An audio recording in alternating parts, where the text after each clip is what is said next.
Don't be fooled by this shabby hat. Beneath it hides top-tier business acumen. This little black boy named Bernard is a shoeshine boy, but pay close attention. He intentionally sets up his stall in front of a bank so that all his customers are rich white people. He doesn't care about the small amount of money he makes from shining shoes. Instead, he works slowly so he can overhear the financial secrets that white people talk about while they wait. As soon as they leave, the little boy writes everything down in a notebook. What he truly wants is the valuable financial knowledge he can gather from them. From a very young age, he knows that his lifelong dream is to become a banker. This is Texas in 1939, a place where black people face severe racial discrimination. His father sadly tells him that his dream is impossible, but Bernard's eyes are filled with determination. Against all odds, 15 years later, the now-grown Bernard moves to Los Angeles with his wife, Eunice, and their children. The racial discrimination here isn't as severe as it was back home, so he decides to start his business in this new city. The family of 3 is forced to live in a dilapidated utility room owned by one of his relatives, but Bernard promises his wife that they'll move out soon. He starts working as a real estate agent, searching for houses for sale all over the city. Through keen observation, he notices that the black community in Los Angeles is overcrowded, while many homes in white communities are sitting empty. Black families have the money and the need for housing, but there's no market serving them. Bernard sees a huge opportunity for real estate speculation and rentals. He comes across a white-owned apartment building with weeds growing in front. It's clearly in poor condition, but Bernard sees its advantage. The location, right next to a black neighborhood. He approaches the owner and says, "You've only rented out half the apartments. Why not sell it to me? I'll give you $30,000 now, and another $5,000 after I rent out all the units." Although the owner admires the idea, he doesn't want to take the risk. Bernard expresses his understanding and gets ready to leave, until he glances at the man's calendar. It was a gift from a local bank manager. Suddenly, Bernard has an idea. He says goodbye to the owner and heads straight to the bank. When he arrives, the manager's secretary refuses to introduce him, clearly showing racial bias. Bernard waits for hours until the bank manager finally comes out. Bernard stops him and says, "I know one of your VIP customers. The business I'm doing will benefit him, and I'm hoping you'll approve a loan for me." But the manager rejects him instantly. That night, Bernard gets a call from the property owner. "Did you use my name to try to get a loan?" the man asks. Bernard has no choice but to apologize. Unexpectedly, the owner doesn't blame him. Instead, he admires Bernard's persistence and agrees to guarantee the loan for him. Bernard secures his first bank loan and buys the property. One day, an old white lady returns from shopping and sees a black man at her door. "What are you doing?" she asks with a sharp voice. "I'm renovating the apartment building," Bernard replies calmly. The old lady snaps. "Workers like you should be careful." Bernard responds, "Don't worry, this is my building, and I'll take good care of it." Speechless, the old lady goes back inside. But soon, the police arrive. They say she called them, claiming Bernard was pretending to be the owner and had contradicted her. But Bernard is ready. He takes out a copy of the real estate certificate. He had anticipated trouble and came prepared. The police realize he is the legal owner and leave, embarrassed. That night, Bernard returns to the building. The old lady sees him and tells him to leave again, insisting it's not the time for renovations. But Bernard calmly replies, "I'm not a renovation worker. I am the owner." The old lady is stunned. A few days later, she moves out, refusing to live in the same building as a black man. Bernard immediately rents her unit to a black woman. Just as he predicted, the demand in the black tenant market is huge. The building fills quickly, and Bernard pays the rest of the money he owed to the original owner. The owner is so impressed with Bernard's insight that he offers to partner with him. Bernard selects the properties and calculates the income, while the owner handles negotiations and signs contracts. That way, the white sellers don't know they're doing business with a black man. They split the profits evenly. Their partnership is smooth and profitable. Bernard soon moves from the apartment block to a mansion, providing a wonderful life for his family. This is Bernard's wisdom. When someone discriminates against him, he doesn't fight back emotionally. That would only pull him into someone else's game. He plays by his own rules, rational economics and maximizing profit.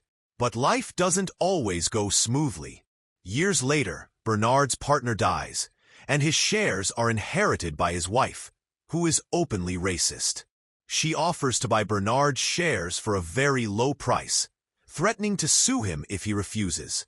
In those days, when a white person and a black person went to court, you could guess who the judge would favor. Bernard refuses to be treated unfairly and decides to go to court. He needs someone to testify to his partnership with the late owner and thinks of the bank manager. But the manager now works with the widow and avoids Bernard. Frustrated, Bernard stands inside the bank and looks around. Everything, its neat order and smooth operation, represents a system of discrimination. Just because of his skin color, he's scorned every time he walks through those doors. Then, a bold idea begins to form.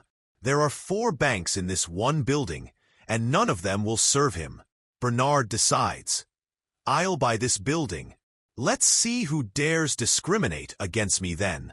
He reaches out to Joe, another successful black real estate developer in Los Angeles, and shares his plan. At first, Joe thinks he's crazy. The land under that building is worth a fortune, and no black man has ever bought land in downtown LA. But as they talk more, Joe realizes Bernard isn't delusional. He's a rational, strategic thinker. Bernard's logic is simple. If I own the building, the banks will have to serve me. They'll be forced to approve loans and share real estate trends. It will make Bernard's business run more smoothly than ever before. Joe is shocked but impressed. Though he's wealthy, he's still subject to discrimination. If he can turn the tables, owning land and banks on white turf, he'll make even more money. However, since they still can't do business directly with white people, they need a white frontman. Bernard already has someone in mind. Matt, a white guy who's helped with renovations. He's honest, ambitious, and just needs some training. So Bernard and Joe begin coaching Matt, teaching him golf, high-class manners, mathematical reasoning, and real estate. Matt quickly learns to play golf, and soon can calculate property valuations like a rising star in the industry. At a golf club, Matt meets the owner of the bank building, an encounter carefully arranged by Joe. The conversation goes well, and Matt is offered the chance to buy the building. He's nervous about the negotiation, but Bernard has already prepared everything. Bernard calculates the number of lights left on at night to determine the building's vacancy rate. He estimates the building's value based on annual income and costs. Every relevant number is written down, and Matt is instructed to memorize them before the meeting with the owner. As a result, no matter how the big boss bluffs about his property, Matt is always one step ahead and gives out the exact numbers, which shocks the big boss. The accountant beside him is also dumbfounded. They all think they've encountered a math genius and can't fool him at all. In the end, Bernard gets the building, initially priced at over $2.4 million, for just $1.56 million. From then on, whenever Bernard enters or exits the building, the president of every bank comes to shake his hand. The little manager who once made things difficult for him is left stunned. With the support of the banking industry, Bernard and Joe's real estate careers expand rapidly. They break the strict racial zoning of Los Angeles, allowing many young and promising black individuals to move into white neighborhoods. Soon after, they are even received by the vice president.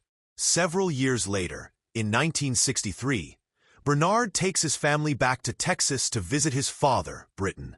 After dinner, Britton tells Bernard that he's proud of his accomplishments. The next day, Bernard walks around town with his son, and before they know it, they're standing in front of the bank where Bernard once worked as a shoeshine boy. At that time, Texas was the most racist place in America.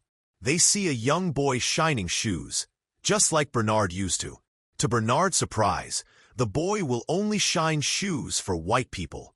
This small incident deeply touches Bernard and rekindles his sense of responsibility to his community. He silently makes up his mind to change the status quo and help the black community in his hometown get better housing. The next day, Bernard visits Joe and tells him they should buy the Mainland Bank in Texas. Joe thinks Bernard is out of his mind due to the extreme racism in Texas, but Bernard lays out compelling reasons for the purchase. In the end, Joe agrees to help him. They recruit Matt once again to act as their frontman. Together, they meet with the bank owners, Robert Florence Sr. and Jr., to discuss the deal. Despite Jr.'s suspicions, Sr. agrees to sell the bank to Matt and his partners. With Mainland Bank acquired, Bernard immediately begins helping African Americans in town get approved for loans. His goal is to give his people a fair chance at home ownership and financial opportunity. Things go well for a while, until Florence Jr. begins investigating the loans. One day, he follows Matt to a meeting with Bernard and Joe, where he confronts them and threatens them with a letter from the U.S. Treasury Department. The department will inspect the bank's operations in 1 month. After Florence Jr. leaves, the group discusses their next move. Matt suggests they buy another bank and transfer the problem loans to it. Bernard is hesitant when Matt proposes running the new bank, but ultimately agrees, as long as Eunice oversees Matt's operations. Soon after, Matt meets with a lawyer and begins signing off on loan contracts. Sometime later, he receives a call from Florence Jr. informing him that clients want to withdraw all their money from Mainland. To make matters worse, a federal bank examiner arrives at the newly acquired Bank of Marlin. Bernard dresses as a janitor to observe the meeting, but it's too late. The examiner discovers several critical issues with the loans. They eventually learn that Florence Jr. orchestrated the entire sabotage. While rushing to run his bank, Matt had skipped protocols and used a lawyer Florence recommended, allowing Florence to sneak in problematic loans. Bernard and Joe urge Matt to walk away from the Bank of Marlin, but Matt refuses and makes a move without informing them. The next day, Joe and Bernard confront him at Mainland Bank while Florence watches smugly. Bernard demands the books, but the federal bank examiners have already decided to revoke Mainland's license. As they leave the building, the FBI arrests Bernard and Joe. Though Bernard tries to defend himself, it's a futile struggle. Later, Bernard and Joe meet with their lawyer and learn that their case has been pulled into larger racial politics. Meanwhile, Matt meets with Senator Mullen, who offers him a deal: testify against Bernard and Joe in exchange for immunity. That night, Matt calls someone and contemplates his next move. The next day, he testifies against his partners in a Senate hearing. Later, Bernard also meets with Mullen, who gives him the same choice: take an immunity deal and confirm Matt's story, or go to jail. Bernard declines the deal and finally speaks the words he's been holding in for years. He gives a passionate speech about racial discrimination in America. After the hearing, Bernard and Joe's fortunes are decimated, and both are sentenced to federal prison. Florence Jr. purchases the Mainland Bank at a fraction of what Bernard and Joe originally paid. Meanwhile, Matt Steiner is never charged with a crime. Several years later, Bernard and Joe are released from prison. Eunice finds it strange that they seem happy despite losing everything. But Joe reveals the truth. They own properties next to each other in the Bahamas. Eunice is stunned and asks Bernard how it happened. It turns out that the man Matt called before his Senate testimony was Bernard. Matt had apologized and informed Bernard about the deal with the senator. In return, Bernard asked Matt for one favor: to help protect their assets before the government could seize them.